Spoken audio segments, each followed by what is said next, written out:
उसी गांव में मधुनाभा नाम का एक ब्राह्मण रहता था। उसकी पत्नी गंगा महापतिव्रता और अत्यंत धर्मनिष्ठा वाली स्त्री थी। दोनों निसंतान थे और मन ही मन उदास रहते थे। गांव वालों ने कहा, गुरुदेव, इस बालक को इनके सुपुर्द कर दीजिए, ये इसका पालन सच्चे हृदय से करेंगे। मच्छिंद्रनाथ ने सहमति दी और बालक को गंगाबाई की गोद में रखकर कहा, मातोश्री, यह बालक करभंजन नारायण का अवतार है। इसका नाम गहिनीनाथ रखना। इसका पालन करो। एक दिन स्वयं कैलाशपति निवृत्तिनाथ अवतरित होकर इस पर अनुग्रह करेंगे। यह विश्व में महान नाम कमाएगा। यह कहकर उन्होंने गंगाबाई को आशीर्वाद दिया। फिर मोहनास्त्र मंत्र से विभूति उसके शरीर पर छिड़की, जिससे उसके स्तनों में तुरंत दूध उत्पन्न हुआ। उसने आनंद पूर्वक बालक को स्तनपान कराया। इसके बाद गांव की सुहागिन महिलाओं ने बालक को पालने में झुलाया और नाम रखा गहिनीनाथ। कुछ समय तक मच्छिंद्रनाथ वहीं रहे। गहिनीनाथ को गंगाबाई के स्वाधीन करने के बाद गोरक्षनाथ को साथ लेकर मच्छिंद्रनाथ तीर्थ यात्रा करते हुए बद्रिकाश्रम स्थित शिवालय में पहुंचे।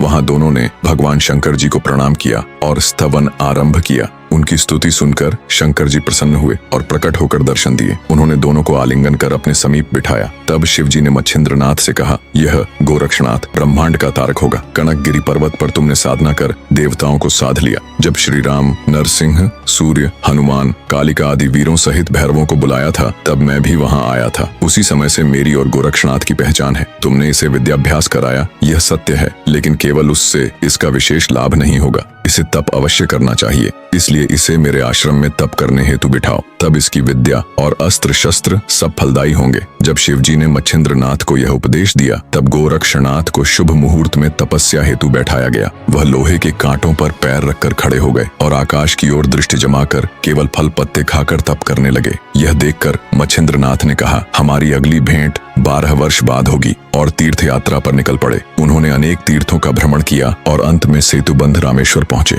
वहां रामेश्वर का दर्शन कर समुद्र स्नान किया। तभी मारुति हनुमान जी ने आकर उन्हें प्रणाम किया। मच्छिंद्रनाथ को अत्यंत हर्ष हुआ और उन्होंने मारुति को हृदय से लगाकर अपने पास बिठाया। मारुति बोले, आज 24 वर्षों बाद आपकी भेंट हुई है। फिर उन्होंने वहां नाथ की उत्तम प्रकार से सेवा सत्कार किया। प्रसंगवश मारुति ने कहा, आपने मुझे वचन दिया था कि आप स्त्री राज्य में जाएंगे, परंतु अब तक नहीं गए। कृपा करके अब वहां जाकर मेरा उपकार करिए। मैंने वहां की रानी को वचन दिया था कि मच्छिंद्रनाथ आकर उसे विषय विलास का सुख देंगे। अब समय आ गया है कि आप भी अपना दिया हुआ वचन निभाएं। यह सुनकर मच्छिंद्रनाथ बोले, ठीक है। 3 दिन रामेश्वर में रहकर दोनों स्त्री राज्य की ओर चले। कुछ ही दिनों में वे तीर्थ करते हुए स्त्री राज्य पहुंचे। उस राज्य में पुरुष नाम मात्र भी नहीं था। एक रानी ही राज्य करती थी और समस्त राजकार्य स्त्रियां ही संभालती थीं। जल्द ही मिलते हैं कल।